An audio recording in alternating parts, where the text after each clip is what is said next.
Actu Debout, prenez votre temps et abonnez-vous à la chaîne, cela nous aide beaucoup et nous encourage à continuer à faire du bon contenu.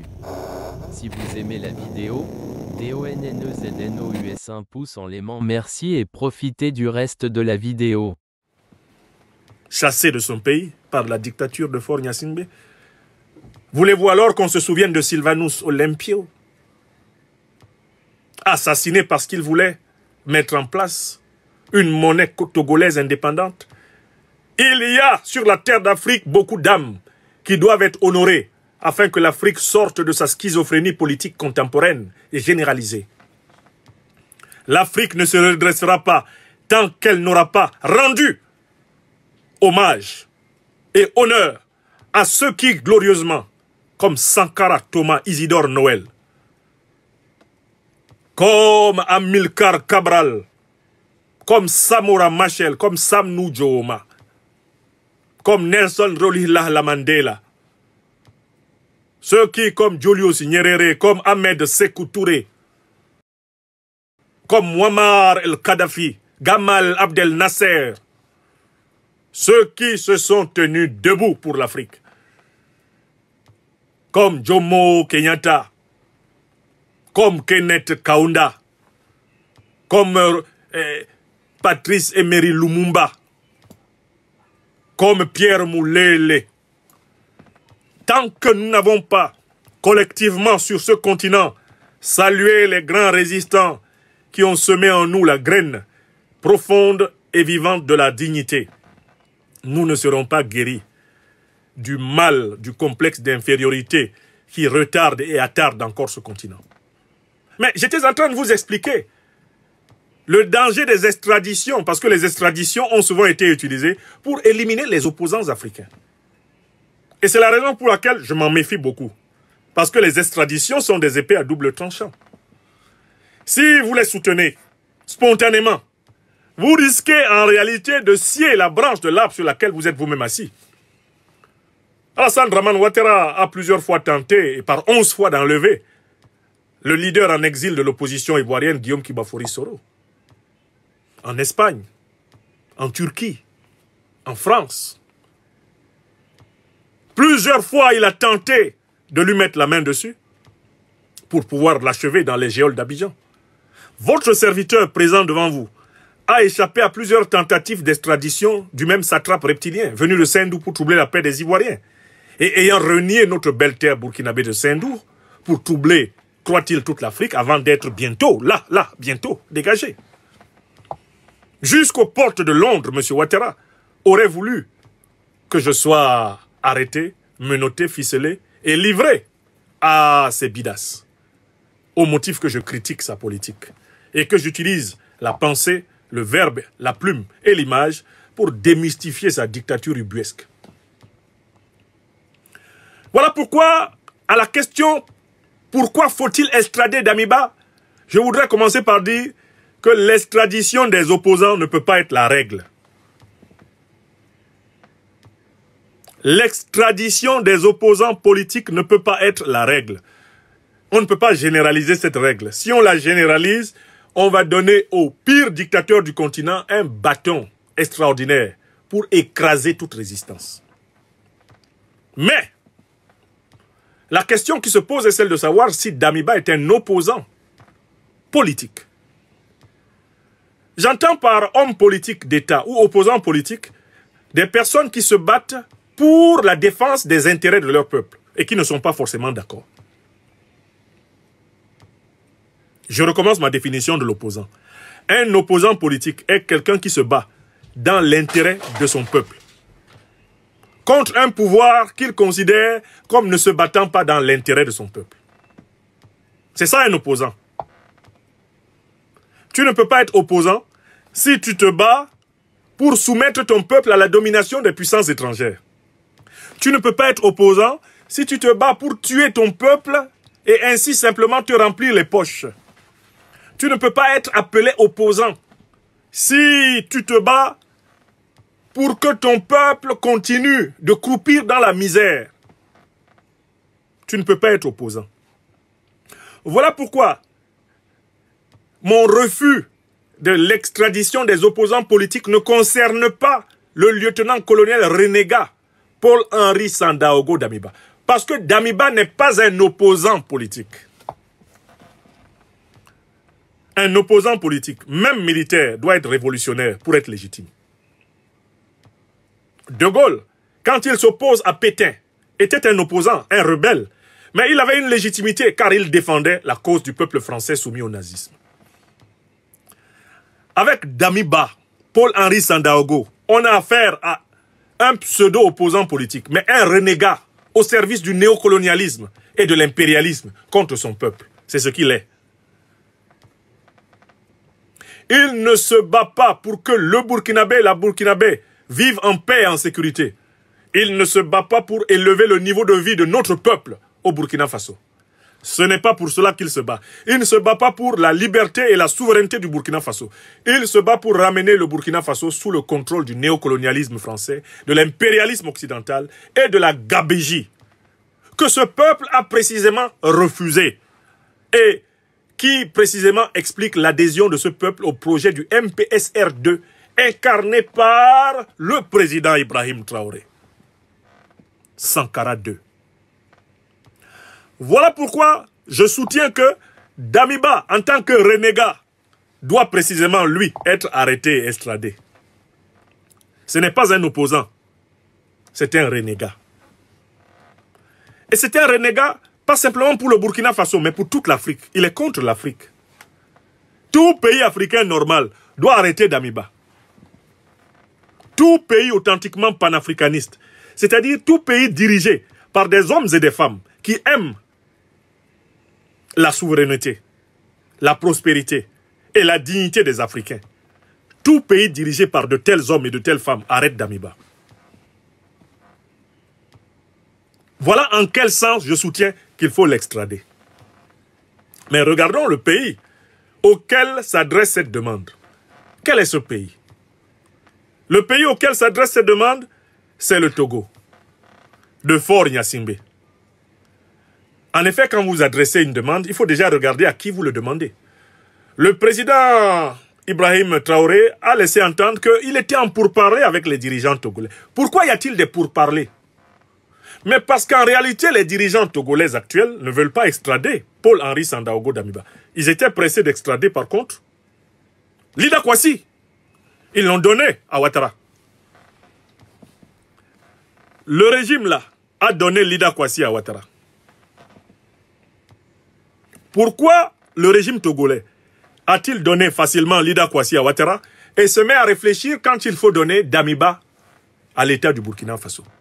La raison est très simple. Le régime togolais actuel, celui du président Faure Gnassingbé et celui de son père Gnassingbé Eyadema, est issu de la cuisse du colonialisme français. C'est un régime issu du colonialisme et du néocolonialisme français. Il est issu de l'élimination de Sylvanus Olympio et de tout le leadership nationaliste, souverainiste, panafricaniste togolais de l'exercice du pouvoir. Or, c'est exactement de la même extraction que le régime d'Alassane Dramane Ouattara en Côte d'Ivoire. Donc vous comprenez que ce sont deux régimes qui, ayant dans leur RDN, leur origine dans le néocolonialisme et le colonialisme français, s'entendent comme larrons en foire pour livrer mutuellement leurs opposants. Vous êtes d'accord avec moi, oui ou non?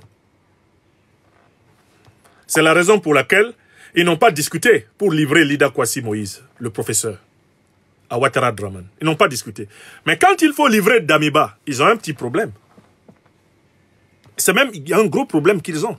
C'est que Damiba agit sous la protection du néocolonialisme et de l'impérialisme occidentaux.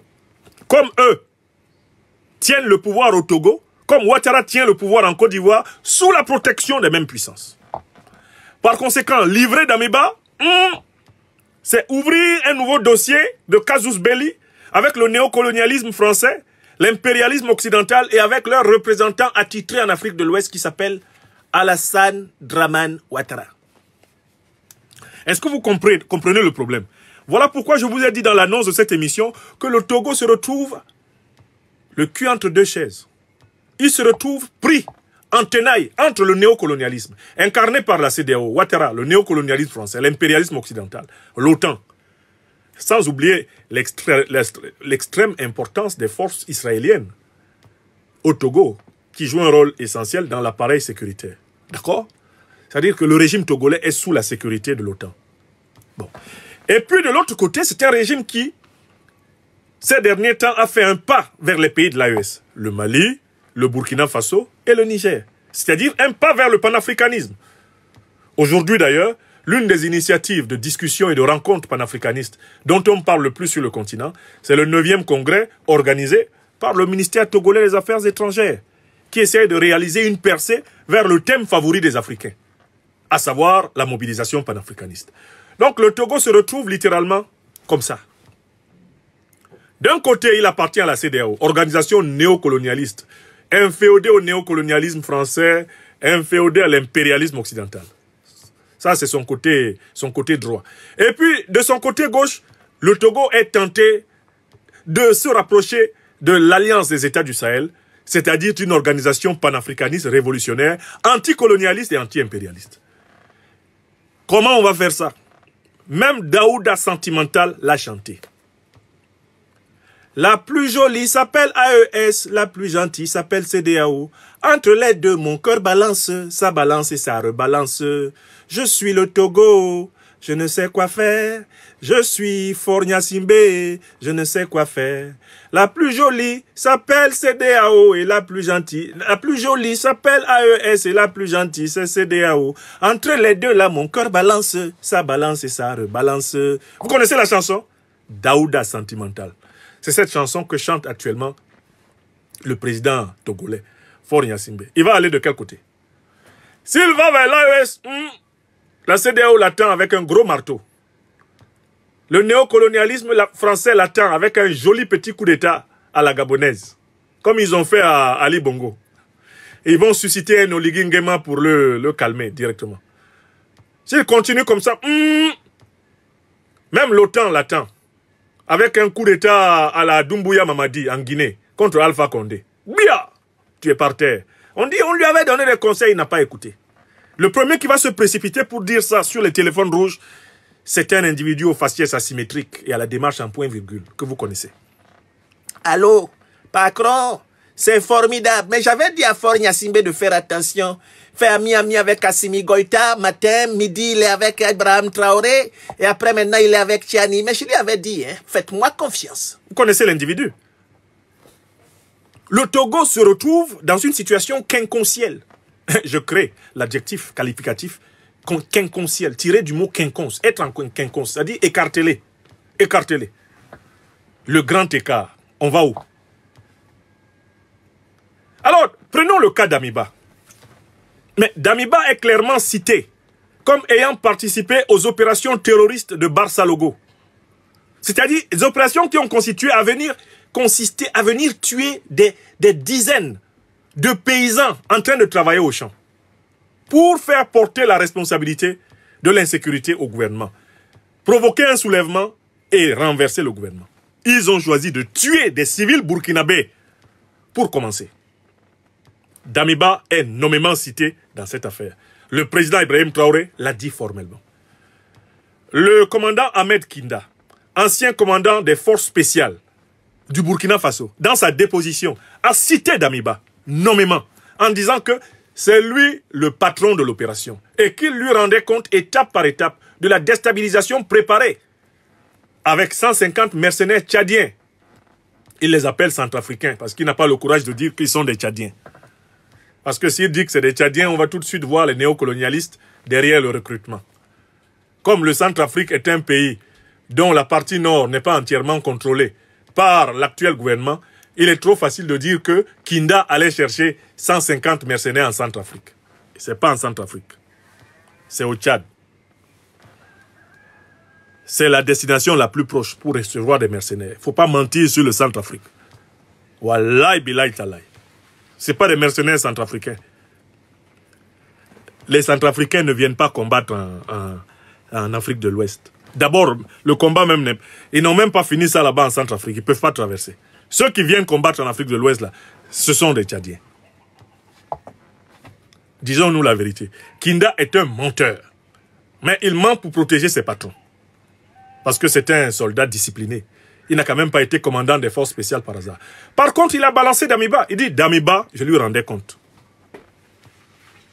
Donc, Damiba est à la tête, maintenant, de l'opération terroriste qui frappe le Burkina. Il est dans le QG qui frappe le Burkina. Et il vit à Lomé au Togo. Du coup, le Togo se retrouve dans une situation très inconfortable. Il héberge sur son sol quelqu'un qui, en coopération avec Al-Qaïda et l'État islamique, attaque le Burkina. Comment le président Faure peut se regarder dans une glace? Comment il peut même regarder ses homologues maliens, burkinabés et nigériens en face, en leur disant « J'héberge Damiba, qui précisément en entente avec Al-Qaïda et l'État islamique vous attaque ». C'est une situation très inconfortable.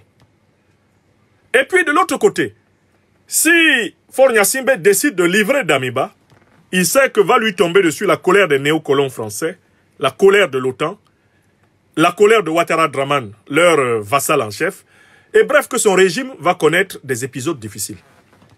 Vous voulez une preuve? Mais déjà, il a été encore sévèrement attaqué. L'armée togolaise vient d'être sévèrement attaquée il y a à peine 2 jours à la frontière nord. Près de 20 soldats togolais viennent d'être tués par les groupes terroristes. Pourquoi tue-t-on à ce moment précis des soldats togolais? Mais c'est un message adressé à Faure Gnassingbé. C'est, si tu livres notre officier de référence que nous avons logé au Togo, tu vas avoir chaud à Lomé. La preuve, déjà, on tue tes soldats à la frontière nord. J'espère que le message ne vous a pas échappé.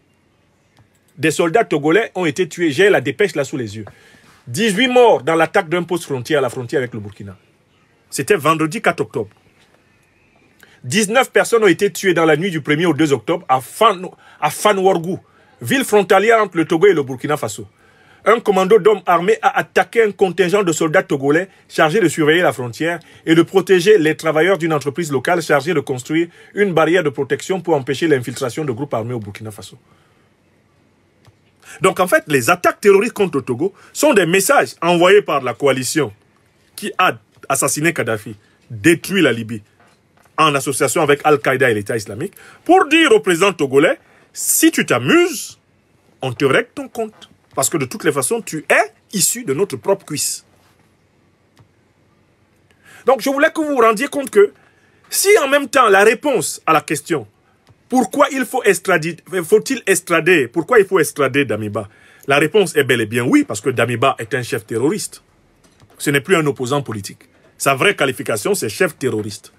Ce n'est pas opposant politique. À partir du moment où tu t'en vas tuer des gens qui sont en train de travailler au champ, parce que tu veux prendre le pouvoir, tu n'es plus opposant politique. Aucun opposant politique, même quand c'est un opposant militaire, ne peut se permettre d'aller tuer le peuple qu'il veut libérer, en plein champ. Jamais, dans l'histoire de l'opposition politique, un tel acte n'a pu être classé comme un acte d'opposition. Ce n'est pas de l'opposition, c'est du terrorisme. Damiba est un terroriste. Mais en même temps qu'on pense que ce terroriste doit être amené au Burkina pour être jugé, parce qu'il est coupable de terrorisme, pas seulement de tentative de coup d'État. Je dis que si Damiba avait simplement tenté un coup d'État, à la limite, je dirais qu'il est encore dans le statut d'opposant politique. Opposant militaro-politique. Ok. Les opposants militaro-politiques savent les risques qu'ils prennent. Mais Damiba n'est pas un opposant. Même pas un opposant militaro-politique. C'est un terroriste. Et donc, l'État du Togo, le gouvernement togolais est face à une difficulté. Il est confronté au terrorisme parce que le Togo est attaqué.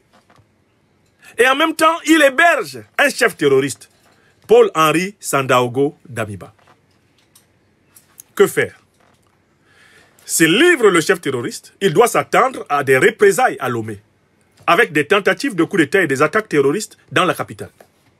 S'il ne livre pas le chef terroriste, il doit s'attendre à la dégradation de ses relations avec le Mali, avec le Burkina Faso et le Niger, qui considéreront par là que le Togo a choisi le camp du néocolonialisme. Voilà pourquoi le président Ibrahim Traoré a dit « je suis au téléphone avec eux ». C'est-à-dire que je suis en train de leur expliquer le danger qu'il y a à continuer à héberger quelqu'un qui a posé des actes terroristes contre son propre peuple. Si Damiba n'était qu'un opposant politique, moi, Ibrahim Traoré, je n'aurais pas pris mon téléphone pour demander aux dirigeants togolais de l'extrader. Mais Damiba n'est plus opposant politique. Il n'est même pas simplement un opposant militaro-politique. C'est-à-dire qu'il n'est pas simplement responsable d'une tentative de coup d'État contre moi.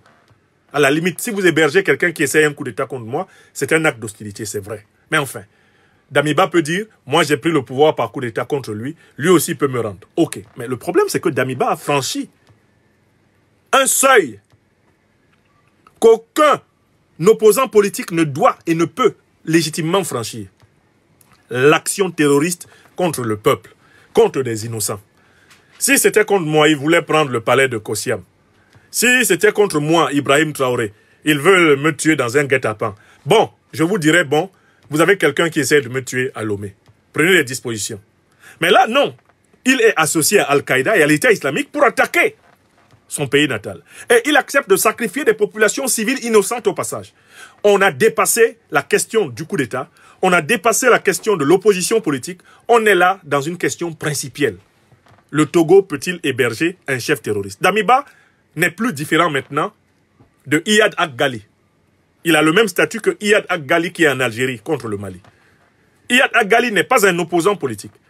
Les gens du fameux CSP ne sont pas des opposants politiques, ce sont des terroristes. On ne peut pas les classer dans la catégorie des opposants politiques. Vous comprenez? Par conséquent, la réponse finalement à la question est très complexe. Et je voudrais proposer la réponse qui s'impose. Si le Togo veut enfin participer à l'émancipation de l'Afrique, le président Faure Gnassingbé a l'occasion maintenant de faire 3 choix. Premier choix, un choix de rupture sécuritaire avec l'OTAN, le néocolonialisme, avec la France-Afrique, avec la CEDEAO. Ça, c'est la première condition. Il faut déjà que Faure Gnassingbé renonce à être sécurisé par ceux-là même qui financent Al-Qaïda et l'État islamique depuis 2011. Depuis le saccage de la Libye. Si Faure Gnassingbé sait qu'il est gardé par des gens qui sont issus des puissances, qui ont tué Kadhafi, qui ont déstabilisé la Libye et organisé l'invasion de l'Afrique, il n'a pas intérêt à libérer Damiba. S'il libère Damiba, ils vont lui faire la peau. Écrivez ça. Je veux dire extrader, je ne dis pas libérer. S'il extrade Damiba dans ces conditions, lui, Faure Gnassingbé, ils vont lui faire la peau. Ses patrons vont lui faire la peau. Donc la première condition pour que Faure Gnassingbé soit en capacité d'extrader Damiba, c'est de sortir de sa dépendance à l'Occident politique. Ça, c'est la première condition. C'est une condition de sécurité pour lui-même, son pouvoir et plus amplement le Togo. La deuxième condition, c'est de s'allier clairement à l'Alliance des États du Sahel en quittant la CEDEAO et en rejoignant l'AES. Ils rompent avec la CEDEAO, ils rompent avec le néocolonialisme français, ils rompent avec l'OTAN, parce que ce sont eux qui, depuis 2011, sont à la baguette de la déstabilisation du continent. Ils s'appuient et s'associent donc au Mali, au Burkina Faso et au Niger. C'est très simple. Hein? Il peut déjà leur demander, le Mali, le Burkina Faso et le Niger, de l'aider à renforcer sa sécurité. Il peut commencer par eux, tout de suite. Le Mali, le Burkina Faso et le Niger ne refuseront pas de renforcer la sécurité de Faure Gnassingbé s'il est en difficulté à Lomé, puisqu'il a été capable d'être solidaire envers eux. Ça, c'est un. De 2, il adhère à l'AES. Et puis de 3, Faure Gnassingbé a un problème, c'est qu'il n'est pas légitime dans son pays. Il n'a pas gagné les élections. C'est un autocrate. Il est là par un coup d'État néocolonialiste, un coup d'État antipopulaire. Il lui faut se faire aider par les pays frères avec lesquels il s'associerait pour que la réconciliation ait lieu au Togo. L'union sacrée togolaise ne sera possible que par la libération de tous les prisonniers politiques togolais. Leur conscientisation sur la grande menace qui pèse sur le continent et la recherche d'une solution consensuelle pour sortir le Togo de l'enfer dans lequel il se trouve. Car en fait, le peuple togolais est pris entre deux feux. Le feu des terroristes qui veulent imposer leurs 4 volontés à Faure Gnassingbé, le feu de Faure Gnassingbé qui veut maintenir le peuple togolais sous son joug. Où mettre sa tête? Mon pauvre peuple togolais se meurt. Il met sa tête où? Les terroristes l'attaquent parce qu'ils veulent montrer à Faure Gnassingbé qu'ils sont ses patrons. Faure Gnassingbé aussi chicote mon peuple, frappe mon peuple. Depuis qu'il est arrivé au pouvoir, il frappe seulement. Les Togolais mettent alors leur tête où? De quel côté le Togo peut-il se reposer? Le peuple togolais peut se reposer où? Dites-moi.